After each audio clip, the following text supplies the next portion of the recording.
자, 공인중개사법 이 챕터 2장 공인중개사부터 진행하겠습니다. 간단하게 그 24페이지 보면 요약된 형태가 나오는데, 일단 공인중개사 부분은 주어 부분을 항상 이제 염두에 두셔야 되고요. 시도지사가 주어가 될 때가 있고 몇 가지 이제 있었죠. 특징 중에서 주된 그 공인중개사 파트에서 기억하실 게 시도지사가 주어가 될 때가 있습니다. 이건 이제 자격증에 관한 내용이 자격증이라는 단어가 나오면 시도지사가 주어가 됩니다. 그래서 사실은 이제 기본적으로 공인중개사가 되기 위해서는 시도지사가 시행하는 자격시험에 합격을 해야 되고요. 그리고 예외적으로 국토교통부 장관이 시험 실시권자인데, 이 국장이 주어가 되는 경우, 이제 요건 그 정책심의위원회 있잖아요, 그죠? 심의위원회의 그 위원회 임명이나 위촉, 그리고 해촉까지, 해촉권자가 국장이다. 기본적으로 심의위 딱 나오면. 그리고 두 가지를 묶어서 우리가 뭐라고 하냐 그러면 시험시행기관장 그럽니다. 시험시행기관장. 주어 부분을 좀, 그러니까 자격증이라든지 그 다음에 심의위원회에서 위원회에 관한 내용이라든가 이거 빼고 그 외에 시험시행기관장이 문장상에서 주어가 된다. 그리고 시험시행기관장이 그러면 일단 시험 업무를 뭐 할 수 있나 그러면 위탁을 할 수 있죠. 시험 업무 위탁의 경우에는 항상 뭐가 따라온다? 업무 위탁은 관보고시라는 의무가 따라옵니다. 그리고 어디에다가 위탁하냐 그러면 시험시행기관장은 공인중개사협회, 그리고 공기업, 준정부기관, 여기에 대해서 이제 업무를 위탁하겠죠. 시험 업무 위탁의 경우입니다. 사실 이제 공인중개사법상에서 업무 위탁이라고 나오면 실무교육하고 시험 업무하고 두 가지가 나오는데, 차이점은 요 학교가, 그죠? 학교가 시험 업무에는 위탁 기간이 아니라는 거, 그러니까 소탁 기간이 아니라는 거, 그것만 좀 주의를 하시면 되고, 하여튼 문장상에서 보실 때 주어는 꼭 기억해야 됩니다. 그 다음에 우리가 또 하나 짚어야 될 게 심의위원회. 지금 일반적인 내용 말고 지문에서 꼭 이제 문제 시될 수 있는 게 요 심의위원회에 관한 내용인데, 심의위원회는 심의를 위해서 국토부에 둘 수 있다. 어디에 둘 수 있냐까지. 그리고 이 심의위원회에 요 심의사항 있죠. 심의사항은 어떻게 기억을 하시라고 말씀드렸나 그러면 핵심적인 단어를 구분하셔야 돼요. 그러니까 자격을 따서, 즉 자격 취득이죠. 자격을 따서 중개업을 하고 보수를 받고 문제가 생기면 책임을 진다. 이렇게. 그러니까 자격을 따서 자격 취득에 관한 사항, 그 다음에 중개업 육성, 보수, 변경, 손해배상 책임, 보장까지 하셨죠. 그 핵심적인 단어를 중심으로 말을 풀어가시면 돼요. 자격을 따서 중개업을 하고 보수를 받고 책임을 진다. 이렇게. 심의사항은 꼭 좀 기억하셔야 됩니다. 그 다음에 시험에 응시할 때의 그 응시 수수료, 반환과 절차 등에 대해서 나올 거고요. 그 정도 일단 보시고, 이제 시험 문제 보면서, 그리고 16페이지에 또 한 번 더 읽어보셔야 될 게 자격증 대여에 해당하는 거. 자격증 대여라는 게 무슨 말이냐. 그래서 그 형식적인 게 중요한 게 아니라 실질적으로 중개 업무를 수행하는 자가 누구나 따라 가지고 자격증의 대여 여부를 판단한다. 이런 판례 같은 거 있잖아요, 그죠? 그래서 한번 정리를 해 두시면 되겠습니다. 그러면 문제를 보면서 가능하면 좀 많은 문제를 다루는 게 좋으니까. 자, 갑니다. 27페이지 보십시오. 27페이지 갑니다. 자, 이제 문제에 나와 있죠. 실전 감각 기르기 해서 첫 번째 1번입니다. 항상 그 핵심적인 내용이 뭐냐, 자격 시험이잖아요. 그죠? 그럼 시험에 가는 이제 기본 내용이 머릿속에서 떠올라야 되겠죠. 바르지 못한 것은 그랬으니까 이제 틀린 것은 1번 공인중개사 자격 시험의 원칙적인 시험 시행 기관장은 누구다. 우리가 공인중개사가 되기 위해서는 그죠? 시도지사가 시행하는 시험에 합격을 해야 된다. 맞는 말이죠. 두 번째, 국토교통부 장관은 자격시험 수준의 균형 유지 등을 위하여 필요하다고 인정하는 때에는 직접 시험 문제를 출제하거나 컷 자르시고 시험을 시행할 수 있다. 지금 국장이 예외적인 시험 실시권자라는 얘기입니다. 그러면 국토교통부 장관이 예외적인 시험 실시권자가 될 수 있는데 선택할 수 있는 방법이 몇 개다? 2개죠. 직접 시험 문제를 출제하거나 직접 시험을 시행할 수 있다. 방법이 2가지라는 말은 선택이다 이 말이죠. 그죠? 그래서 종결의미가 뭐로 끝난다? 시행할 수 있다. 이렇게 끝나야 옳은 표현입니다. 자, 그 다음에 3번 가시죠. 공인중개사 업무에 관한 사항을 뭐하기 위해서, 심의하기 위해서 어디에? 국토교통부에 둔다, 둘 수 있다, 둘 수 있다. 딱 핵심적인 포인트 안 놓치시고 체크 딱 하시면서 넘어가셔야 돼요. 네 번째, 공인중개사 자격시험의 시험 과목, 시험 방법, 시험의 일부 면제, 그 밖에 시험에 관하여 필요한 사항은 대통령령으로 정한다. 막상 이런 문제를 딱 부딪히게 되면 진짜 이게 대통령령에 근거를 두고 있는지 헷갈릴 때가 있잖아. 그죠? 그런데 늘 말씀드리지만 일반적으로 무슨 기준, 무슨 사항으로 끝나는 것들, 그러니까 등록 기준, 과태료 부과 기준, 그 다음에 전속중개계약 체결 시 정보공개사항, 확인설명사항, 거래계약서 필요기재사항, 아셨죠? 이런 표현은 기본적으로 뭐로 정한다? 대통령령으로 정하고 각종 서식 있죠? 각종 서식. 그러니까 뭐 전속중개계약서, 확인설명서 뭐 이런 거 각종 서식에 관한 내용은 뭐로? 국토부령으로 정한다. 이렇게 기준을 잡고 나머지는 예외니까. 그 다음에 가겠습니다. 5번 시험시행기관장은 시험시행에 관한 업무를 공기업, 준정부 기관 또는 협회 그리고 부동산 관련 학과가 설치된 대학이나 전문대학에 위탁할 수 있다. 틀렸죠, 그죠? 제가 아까 말씀드렸는데 시험 업무의 수탁기관이고 실무교육은 여기에 하나 더 붙죠. 학교. 그래서 대학, 전문대학. 지금 5번에 있는 지문은 왜 틀렸다? 이게 대학이나 전문대학은 실무교육의 수탁기관입니다.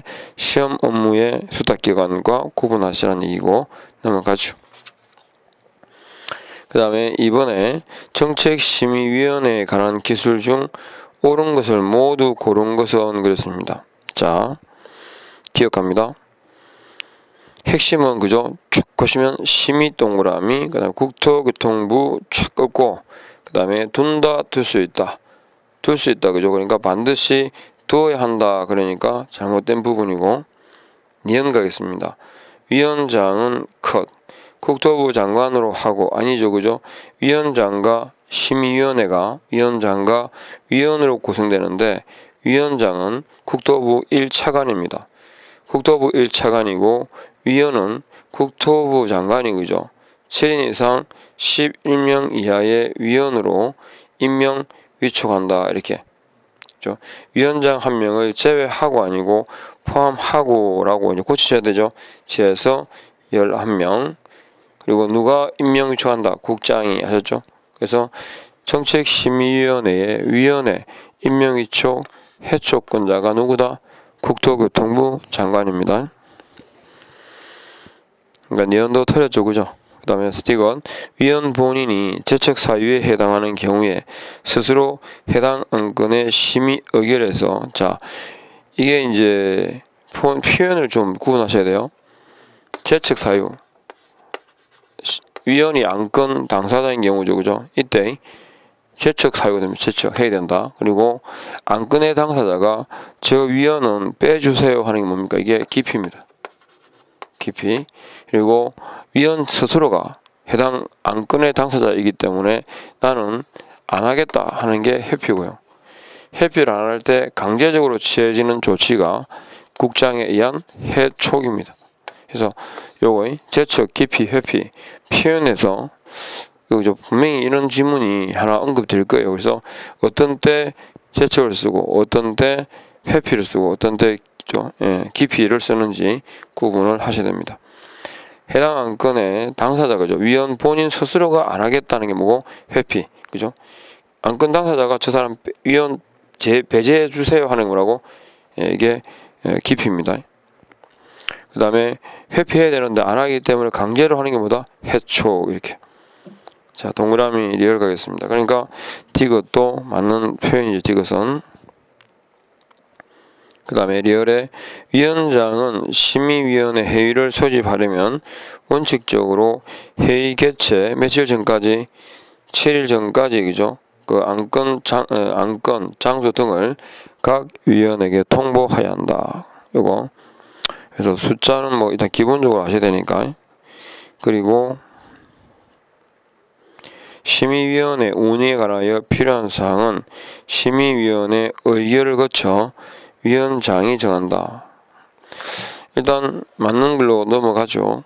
근데 이게 심의위원회 운영에 관하여 필요한 사항은 원래가 대통령령으로 정합니다. 대통령령으로 정하는 사항 외에 심의위원회 운영에 관하여 필요한 사항은 심의위원회 의결을 거쳐 위원장이 정한다. 그게 정확한 표현이죠. 지금 엄밀하게 말하면 미음 앞에도 이 법에 정한 사항 외라는 말이 들어가야 맞아요.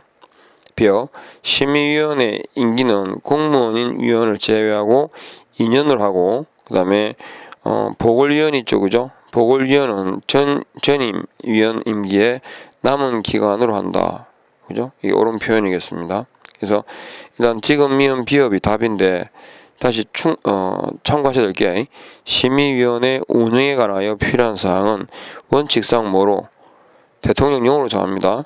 대통령령으로 정한 사항 외에, 그죠? 외에 필요한 내용은 심의위원회 의결을 거쳐서 누가 위원장이 정한다. 요거.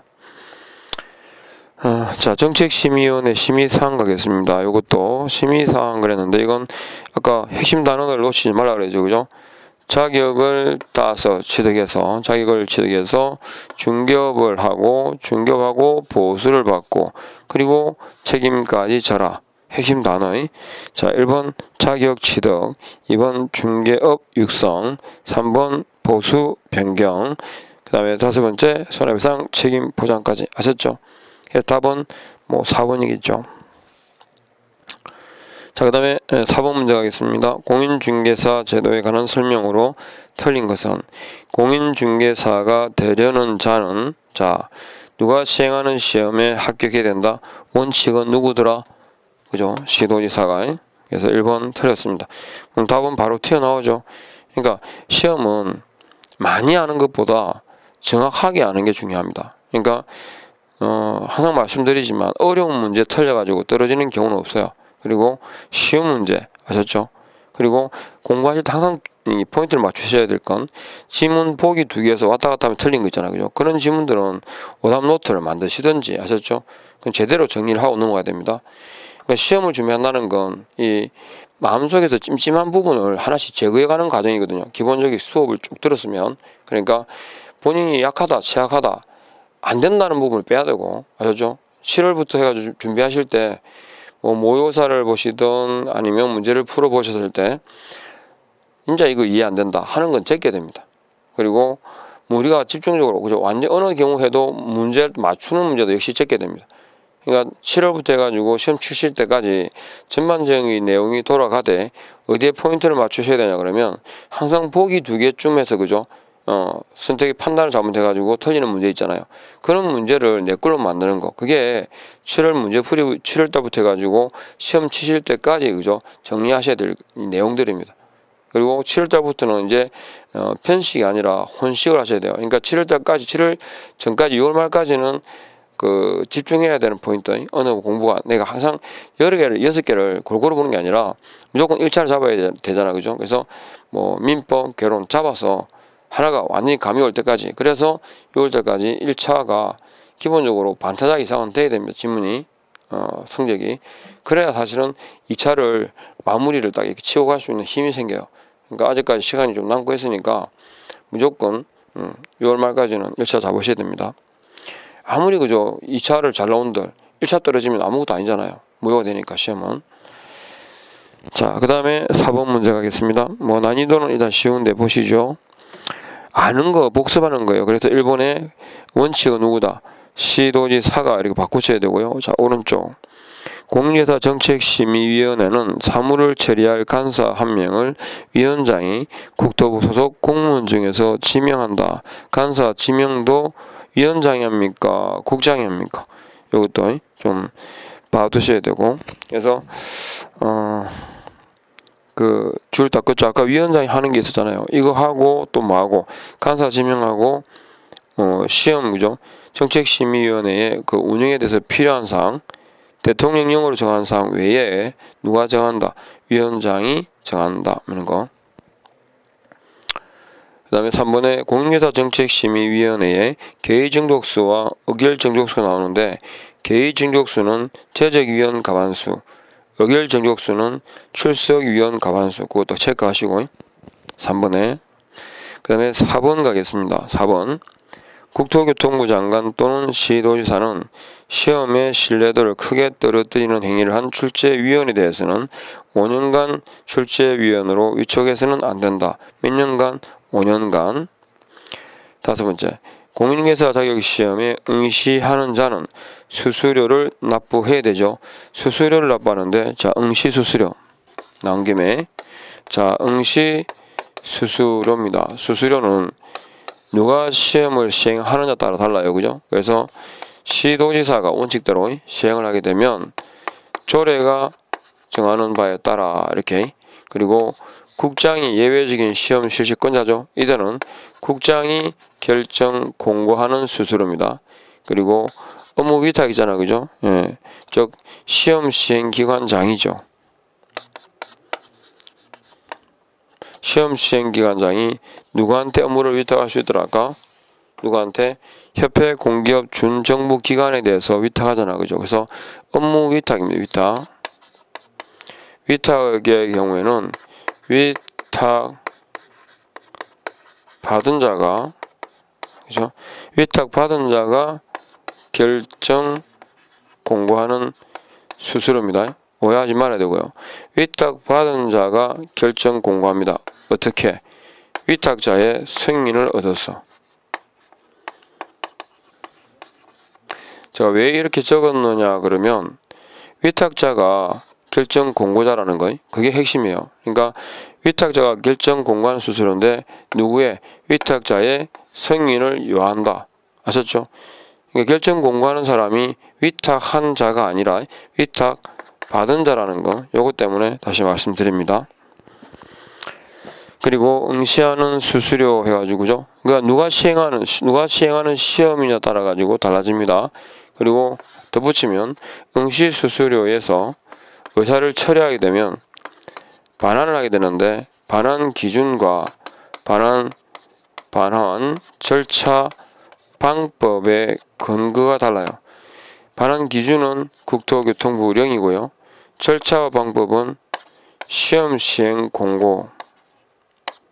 시험 시행 공고입니다. 시행 공고에서 정하는 바에 따른다. 그래서 응시 수수료의 반환 기준 절차 방법 요거 구분 좀 하시고. 자, 그래서 4번에 그죠? 정답은 1번. 첫 번째 뭐 답이었으니까. 자, 5번 가겠습니다. 자격 시험에 관한 설명으로 옳은 것. 제가 읽으시는 동안에 그 속도만큼 눈으로 따라오고 계시죠? 같이 푸셔야 됩니다. 자, 기억. 공인중개사 정책심의위원회에서 시험에 관한 사항을 정하는 경우에는 시도지사는 이에 따라야 한다. 그죠?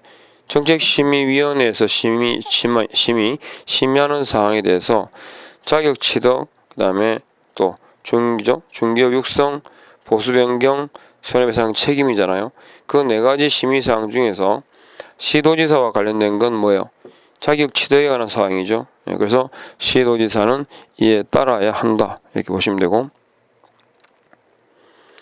그 다음에 국토교통부 장관은 직접 시험 문제를 출제하려는 경우, 그러니까 국장이 예외적인 시험 실시권자로 선택할 수 있는 방법이 두 가지죠. 직접 시험 문제를 출제하든지 직접 시험을 시행하든지. 그 경우에는 정책심의위원회에 의결을 거치는데 사후 의결은 없습니다. 사전 의결 아셨죠? 사전 의결. 그래서 니은 틀렸죠? 사후 의결이 아니라 사전 의결입니다. 디귿. 시험 시행기관장은 시험 시행을 하기 어려운 부득이한 사정이 있는 경우에는 공인중개사 정책심의위원회에 의결을 거쳐 당해 연도 시험을 시행하지 않을 수 있다. 시험은 매년 1회 이상이죠. 그죠? 1회 이상 시행하게 되어 있는데 심의위원회의 의결을 거쳐서 시험을 시행하지 않을 수도 있다. 그 다음에 리얼.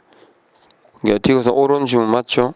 리얼. 국토교통부 장관은 자, 합격자에게 자격증 그런다. 자, 처음에 그죠? 이 공인중개사 파트 말씀드리면서 자격증 있죠, 자격증. 자격에 관한 사항이 아니고 자격증이라는 단어가 나오면 주어는 뭐다? 시도지사입니다. 그게 지금 리얼 지문의 주어가 뭐예요? 국장은 그랬죠. 컷 하시고 국장은이 아니고 누구? 시도지사는 이렇게요. 그래서 정답은 기억하고 디귿이 되겠습니다. 자, 넘어가시죠. 자, 그 다음에 6번에 갑니다. 자격시험에 응시할 수 없는 자를 모두고 그런 것은 자격시험에 관한 경우는 딱 두 가지밖에 없죠. 그죠? 자격 취소가 된 사람은 3년간 뭘 못한다? 아무것도 못합니다. 그 다음 또 하나, 부정행위자는요 몇 년간? 5년간 뭘 못한다? 시험만 못 친다. 그래서 자격 취소된 사람, 그 다음 부정행위자, 그 두 가지 외에는 그죠? 누구나 아셨죠? 국적 상관없이 남녀노소 불문하고 누구나 뭐 할 수 있다? 공인중개사 자격시험에 응시할 수 있다. 이렇게. 그러니까 미성년자, 결격 사유자지만 시험 칠 수 있죠. 그 다음에 자격 취소 처분을 받고 니은은 안 됩니다. 그죠? 그러니까 이런 식의 문제가 나오면 항상 골라내는 거 아셨죠? 일단 응시할 수 없는 자를 물었으니까 일단 기억은 빼야 되죠. 그죠? 응시할 수 있는 자니까요. 그리고 기본적으로 지문 안에 니은이 들어가야 됩니다. 그래서 1번, 3번, 4번, 뭐 5번인데 일단 2번 빼고 그 다음에 디귿이 들어가느냐 리얼이 들어가느냐인데 일단 공통적으로 그죠? 디귿 봐요. 자격시험에 부정행위자 그랬죠? 시험 친다 못 친다? 못 친다. 언제? 5년간. 언제부터? 부정행위 처분을 받고 무효 처분을 받고입니다. 그러니까 무효 처분으로부터 몇 년간? 5년간 그죠? 5년간 뭘 못한다? 시험만 못 친다. 그러니까 디귿도 옳은 지문입니다. 그러면 니은 들어가고 디귿 들어가는 건 1번 아니면 4번이다. 그죠? 1번 아니면 4번. 그러면 니은 디귿이냐 니은 디귿 리얼. 이제 리얼 갖고 판단해야 되죠. 공인중개사법에 위반해서 300만원 이상의 벌금형을 선고받고 3년이 경과되지 않았다. 이건 결격 사유자입니다. 시험은 칠 수 있다 없다? 시험은 칠 수 있죠. 그래서 6번에 니은 디귿. 그러니까 사실은 답을 골라내면서 이렇게 찾아가야 됩니다. 저 전체를 다 읽고 이렇게 아니라 보기를 먼저 보는 것도 요령이에요. 그래서 공통적으로 들어가는 게 뭘까? 일단 니은 많은 게 니은이잖아. 그죠? 그러니까 니은은 다 들어간다. 그럼 기억은 없는 게 많잖아. 그죠? 그러니까 기억이 많이 있다면 답은 2번이 될 거니까 2번 아니면 5번 될 거니까 해서 기억 들어간 거 빼고 이렇게 찾아가지고 하나씩 제외하면서 그 다음에 7번 가겠습니다. 자격시험 응시 자격에 관한 내용. 제한이 있다 없다? 없다 그랬죠. 그죠? 응시 자격은 제한이 없다. 근데 두 가지는 예외가 있다. 뭐 빼고? 자격 취소된 사람은 3년간 뭘 못한다? 아무것도 못한다. 그러면 부정행위자는요? 5년간 뭘 못한다? 시험만 못 쳐요. 항상 그죠? 기억하실 때도 시험을 못 친다가 아니고 시험만 못 친다. 그러니까 부정행위자는 무효 처분으로부터 5년간 시험만 못 치기 때문에 중개보조원이 될 수 있다 없다? 있습니다. 시험만 못 친다. 자, 그래서 이번 외국인 미성년자도 자격시험에 응시할 수 있죠. 그 다음에 이번 공인중개사법에 의해서 자격이 취소된 후, 자, 몇 년입니까? 3년입니다. 5년이 아니고. 5년이 경과되지 아니한 자는 공인중개사가 될 수 없다. 그러니까 틀렸죠? 세 번째, 시험을 시행하고는 시도지사 또는 국장은 시험에서 부정행위를 한 응시자에 대하여 그 시험을 무효라고 지체 없이 다른 시험 시행기관장에게 통보를 해야 됩니다. 자, 그 다음에 2010년도 10월 24일 공인중개사 자격시험의 부정행위 처분을 받은 자는 그죠? 2015년 10월 23일까지는 응시 자격이 정지된다. 맞죠? 몇 년? 5년간 그랬죠? 5년간. 언제부터?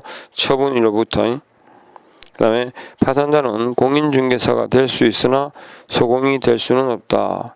공인중개사는 될 수 있죠. 근데 소공은 뭐냐면 공인중개사로서 누군가 개공에게 그죠 적을 둔 자, 즉 중개 업무를 수행하는 자입니다. 근데 결격사유자가 시험은 칠 수 있지만 중개업에는 종사할 수 없습니다. 그것도 지문 좀 잘 구분하시고. 자, 그 다음에 이제 오른쪽 가겠습니다. 8번. 자격시험의 방법 등에 관한 설명으로 옳지 않은 것은, 자, 1번 지문의 포인트 눈에 딱 보면 숫자 보이시죠? 먼저 그러면 시험은 매년 1회 이상 1회 이상 동그라미다 하시고 맞는 표현입니다. 이거 나오면 그거니까.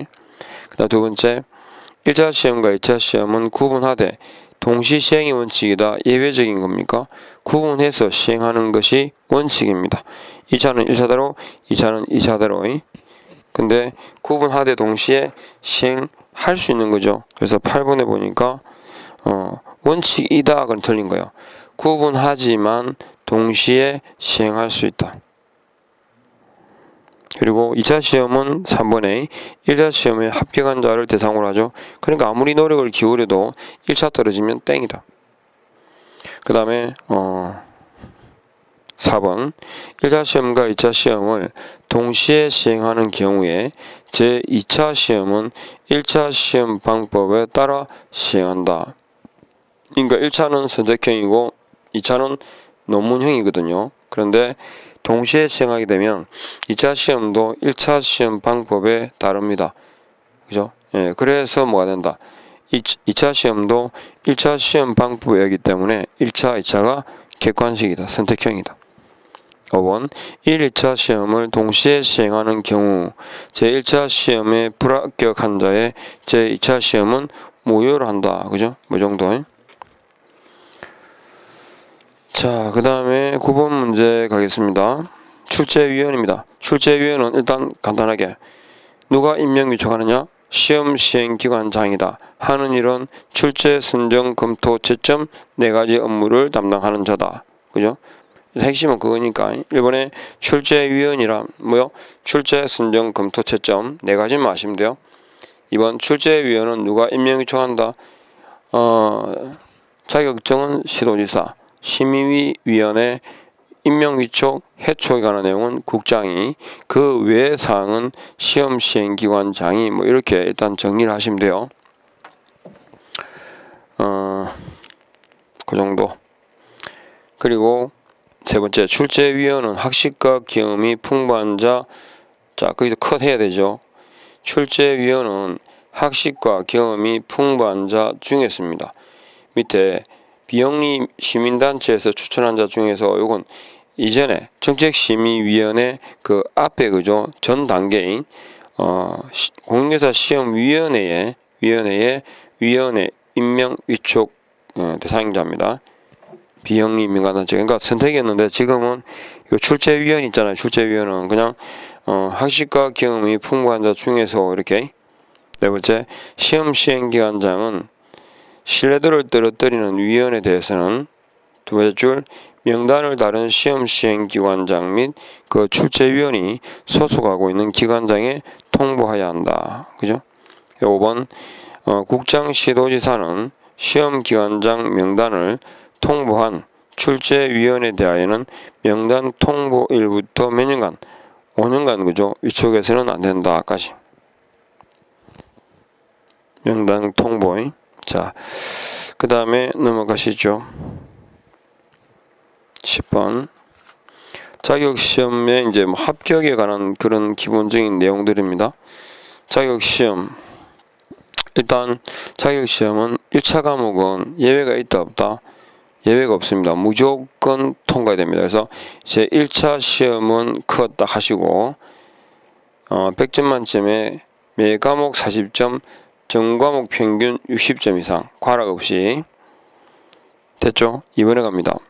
심의위에 출석한 위원 및 관계 전문가, 출제위원, 시험 시행 업무 등에 종사하는 자에 대해서는 공무원인 심의위원회 위원이 소관 업무와 직접적으로 관련되어 출석하는 경우를 제외하고 예산의 범위 안에서 수당 및 여비를 지급할 수 있다. 수당과 여비는 지급해야 된다. 할 수 있다. 할 수 있다. 그죠? 일단 돈 나가는 일은 항상 의무가 아닙니다. 임의 규정입니다. 세 번째, 시험 시행기관장이 선발 예정 인원이나 최소 선발 인원 또는 응시자 대비 최소 선발 비율을 공고하기 위해서는 심의위원회 의결을 거쳐야 한다. 그죠? 그 정도, 그러니까 예외적인 경우니까 사전 절차를 거쳐라 이 말입니다. 네 번째, 제1차 시험에 합격한 자에 대하여는 다음 연도의 시험에 한하여 제1차 시험을 면제한다. 다음 연도가 아닌 다음 회죠. 그죠? 그래서 1차 시험에 합격한 자에 대해서는 다음 연도가 아니라 다음 회라고 고치셔야 됩니다. 5번, 공인교사 자격증은 누가 교부한다? 자격증이니까 그죠? 시도지사가. 이렇게. 그 다음에 자격시험의 응시 수수료입니다. 누가 시행하느냐에 따라 가지고 근거가 달라진다 그랬죠. 자, 1번, 시험에 응시하는 자는 당의 지자체 조례가 정하는 바에 따라 수수료를 납부하여야 하나 시험 시행을 위탁한 경우에는 당의 업무를 위탁받은 자가 위탁한 자의 승인을 얻어 결정 공고하는 수수료를 각각 납부하여야 한다. 그러니까 세 가지 경우가 있습니다. 응시 수수료는 시도지사가 시행하는 경우는 조례, 그 다음에 국장이 예외적인 시험 실시권자 될 때는 국장이 결정 공고하는 수수료, 업무 위탁의 경우에 누가 정한다? 위탁받은 자가 결정 공고합니다. 다만 이 경우에는 누구의 위탁자의 승인을 얻어서 이렇게. 두 번째, 시험 시행 기관장은 응시 수수료를 납부한 자가 응시 의사를 철회하는 경우에는 국토교통부령이 정하는 바에 따라 응시 수수료의 전부 또는 일부를 반환해야 한다. 그죠? 자, 여기 보면 응시 수수료에 반환 기준이 있습니다. 보통 통상 기준 그러면 저기 보신 것처럼 대통령령이잖아요. 그죠? 대통령령인데 이 응시 수수료의 반환 기준은 예외적으로 국토부령으로, 국토교통부령으로 정한다. 좀 기억을 해 두시고, 그 다음에 3번에 보니까 응시원서를 제출한 자가 응시원서 접수기간 내 줄을 딱 것이고 전액 반환이죠. 그러니까 이렇게 되겠습니다. 응시하는 기간이 여기까지다.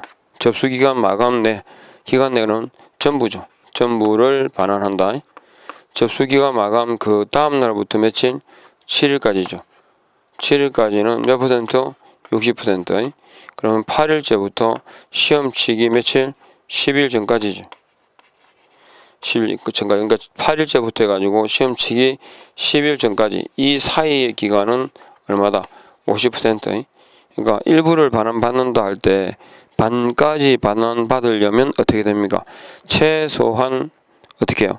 최소한 10일 전까지는 그죠? 응시의사를 철회해야 됩니다.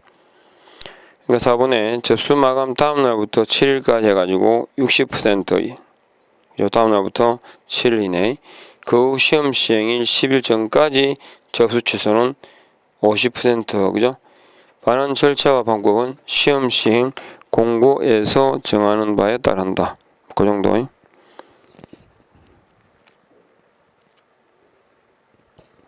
근데 지금 이 접수 기간 내에 3번의 문제는 응시여사를 철회하는 경우 아니죠, 그죠? 지금 보면 어떤 경우냐 그러면 이거 진짜 실제로 가끔 여쭤보는 분이 있어요. 응시 원서를 제출했는데 그 응시 원서 접수 기간 내에 접수를 취소하는 경우나까지는 전액 반환이죠. 근데 뒤에 시험에 응시하지 않으면 전액을 반환합니까? 물어보거든요. 아니에요, 그죠? 본인이 포기한 거죠, 그죠? 그래서 접수 기간 내하고 지금 질문이 두 개가 결합되어 있습니다. 시험에 응시하지 아니한 경우에는 응시 수수료를 반환한다, 안 한다? 안 한다. 이렇게 딱 기억을 하시고. 그 다음에 12번 공인중개사에 관한 설명으로 옳은 것을 모두 고른 것은 되어 있습니다. 그리고 그 11번에 4번에 그죠? 응시 원서 접수 마감일부터 언제까지? 다음날부터 7일간은 60%, 그 후부터, 저 8일째부터죠. 8일째부터 시험 치기 10일 전까지는 그죠? 50%. 절차와 방법은 여기 있죠. 절차와 방법은 뭐 시험 시행 공고에서 정하는 바에 따른다까지. 그 다음에 12번 자, 기억. 외국에서 공인중개사 자격을 취득한 자도 공인중개사이다. 공인중개사라는 용어는 이 법 더하기 자격 취득입니다. 그러니까 공인중개사 법에 의해서 그죠? 자격을 취득한 자여야 되기 때문에 틀린 거. 미성년자는 공인중개사가 될 수 있으나 소공은 될 수 없다. 그렇죠. 맞는 말입니다. 결계 사유자는 공인중개사는 될 수 있잖아. 그죠? 그러나 중개업에는 종사할 수 있다 없다. 지금 공인중개사라도 중개업을 영위하지 않는 경우에는 공인중개사라는 명칭을 사용할 수 없다. 중개업 영위와는 관계없는 거죠. 공인중개사는 이 법에 의해서만 하면 자격을 취득한 자를 말합니다. 공인중개사는 언제든지 중개사무소에 등록을 하지 않고 중개업을 영위할 수 있다? 아니죠. 공인중개사는 개공이 될 수 있는 요건을 하나 갖춘 거죠. 그래서 한 개, 니은만 옳고 나머지는 X다. 그 다음에 13번에 가겠습니다. 자격증과 관련한 다음 설명 중 옳은 것은 모두 몇 개냐? 일단 항상 주어는 그죠? 잘 잘라보시고 시험 시행 기관 장은 컷하시고 그 다음에 시험 시행일 며칠 지금 첫 번째 줄에 있잖아요. 시험 시행 기관 장은 시험의 계략상 공고 후죠. 공고 후에 이제 그런 구체적인 내용들이 정해지면 이 말이다. 그죠? 그래서 언제 이죠? 시험 시행이 며칠 전까지 90일 전까지 그죠? 이게 예전에 원래 60일이었거든요. 90일 전까지 관보 및 일간신문에 공간다. 그 날짜 고치시고 년 시도지사는 자 컷하시고 주어가 자격증이란 말 나오죠. 그래서 합격자 공고일부터 몇 월? 1월 이내에 2개월이 아니고 1월 이내에 이거 자격증 교부대장은 전자적 처리가 불가능한 특별한 사유가 없으면 전자적 처리가 가능한 방법으로 작성 관리해야 된다. 뭐 한번 읽어보시면 돼요. 그거는 이런 사실은 지문에서는 잘못된 지문을 만들지 않아요. 그 다음에 리얼 공인중개사 자격증을 분실하거나 못쓰게 된 때는 사무소 관할 시도지사에게 자격증 재교부를 신청할 수 있다. 자격증 재교부는 누구한테? 준 놈한테, 즉 자격증 교부 시도지사에게 이 말입니다. 그 다음에 자격증을 재교부를 신청하는 자는 시군구 조례가 정하는 수수료를 납부하여야 한다. 그죠? 그 정도. 그러니까 원칙이 자격증 있잖아요. 우리가 행정수수료를 얘기하는 건데 등록증이라든지 분사무소 필증은 시군구 조례가 맞아요. 근데 자격증은 누구 소관이다? 시도지사 소관, 시도지사. 그러니까 시군구가 아니고 뭐다? 시도 조례가 정하는 바에 따라 이렇게 구분을 하시면 되겠습니다. 그러니까 사실은 뭐 디귿 같은 지문은 잘못된 지문 자체로 잘 안 나오죠. 그래서 13번의 답은 1번.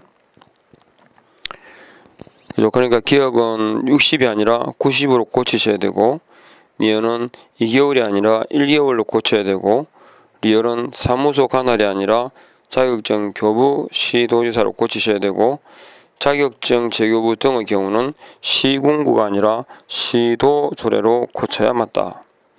14번 공인중개사 제도에 관한 설명 틀린 것은 1번 공인중개사는 커다시고 양도대여하면 안 되죠. 양도대여하면 자격 취소와 1대1입니다. 2번 누구든지 다른 사람의 공인중개사 자격증을 양수하거나 대여받아 사용하면 안 된다. 이건 틀린 지문이 될 수가 없는 것들이죠. 당연히 맞는 소리. 세 번째, 공인중개사 아닌 자는 공인중개사 또는 이와 유사한 명칭을 사용하지 못한다. 그렇죠, 그죠? 사용하게 되면 1대1입니다. 4번 공인중개사가 다른 사람에게 자기 성명을 사용하여 중개 업무를 하게 하거나 자기 자격증을 양도 대여한 경우에는 자격 취소와 1대1 벌금형에 처해진다. 맞죠? 1대1. 5번 공인중개사 아닌 자 유사명칭입니다. 유사명칭은 3대2 1대1 1대1이죠, 그죠? 같이. 자, 그 다음에 15번 가겠습니다. 틀린 것은 1번 자, 부정한 자격 취득 줄을 딱 것이고, 이건 자격 취소의 사유를 지금 얘기하고 있죠. 자격 취소 사유는 대표적인 게 양대부정입니다. 양도, 그렇죠? 양도, 대여, 양수, 대여받은 자, 부정한 자격 취득, 부정한 자격 취득, 정지 중에, 그죠? 아까 정지 중에 있을 때 해결사 양정이 부족하고, 그러니까 이게 양대부정, 이건 걸리면 날아갑니다. 그리고 공인중개사법에서는 정지 중에라는 말이 나오면 무조건 취소 사유예요. 아셨죠? 그 정도. 그러니까 부정한 자격 취득은 자격을 취소하고 끝나야 돼. 양대부정. 이 병가 사유는 양도 대여예요. 부정한 자격 취득하고 빼야 되고. 근데 이번 자격증 대여라고 하는 건 두 번째 줄에 자격증 자체를 빌려주는 것을 말한다. 3번 공인중개사가 자 요거 아까 실질적으로 외형상으로 하는 얘기인데, 그러니까 적어도 무자격자가 성사시킨 거래에 관해서 두 번째 줄 무자격자가 작성한 계약서에 자신의 인감을 날인하는 방법으로 자신이 직접 공인중개사와 업무를 수행하는 형식만 갖춘, 그죠? 형식만 갖춘 경우에는 자격증 대여 행위에 해당한다. 그러니까 실질적으로 그 다른 무자격자 행위를 하고 결국은 계약서만 썼다. 이거 대여입니다. 대여. 네 번째, 공인중개사가 아닌 공인중개사 또는 이와 유사한 명칭을 명함, 간판뿐 아니라 출판물 등에도 사용해서는 안 된다. 공인중개사가 아닌 자는 앞에 주어. 5번 자격증의 양도 대여 행위는 유상으로 행해진 것뿐 아니라 무상의 경우에도 처벌 대상이 된다. 양도 대여 자체가 그죠? 금지입니다. 위반이고. 자, 넘어가시죠. 16번 옳은 것은 공인중개사 자격증은 특정 업무를 위해 일시적 대여, 아니면 일시든 뭐든 간에 무조건 대여는 금지입니다. 양도 대여, 이중 등록, 이중 소속, 양도 대여는 예외가 있다 없다? 예외가 없습니다. 두 번째, 무자격자인 을이 공인중개사인 갑 명의의 사무소에서 동업 형식으로 중개 업무를 한 경우 을은 형사처벌의 대상이 된다. 그죠? 무자격자인 을이 지금 여기서 있잖아요.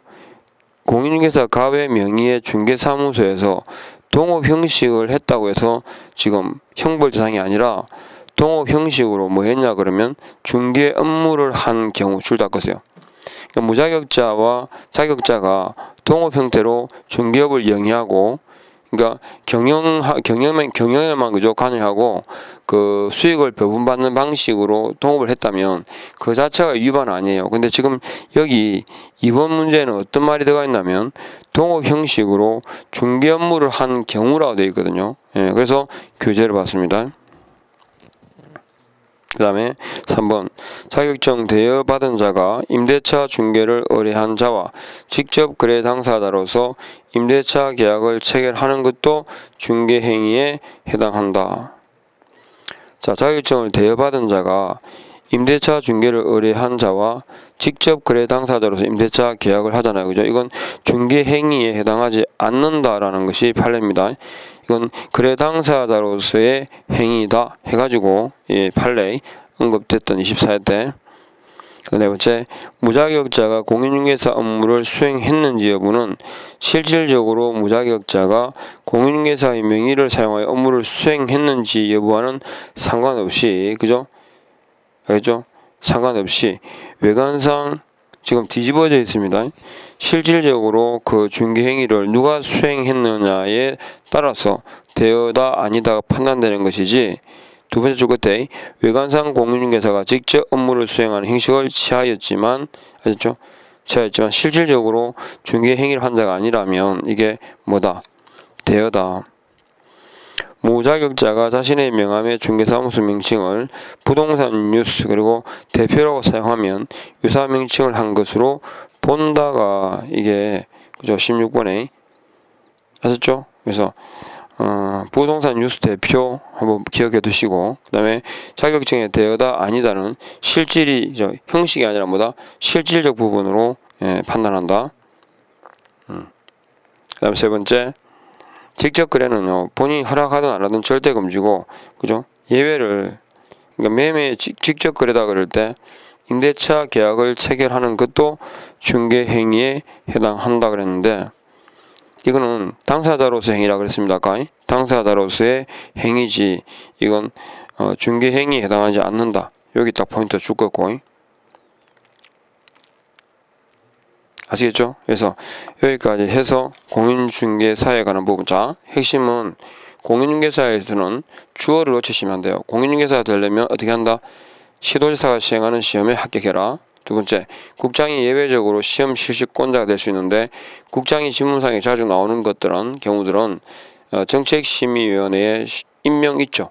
임명 위촉이고, 그리고 아까 그 해당 위원은 그죠? 안건과 관련된 그 위원은 본인이 뭐다 어떻게 하라고 회피해야 되는데, 회피를 안 할 때 그죠?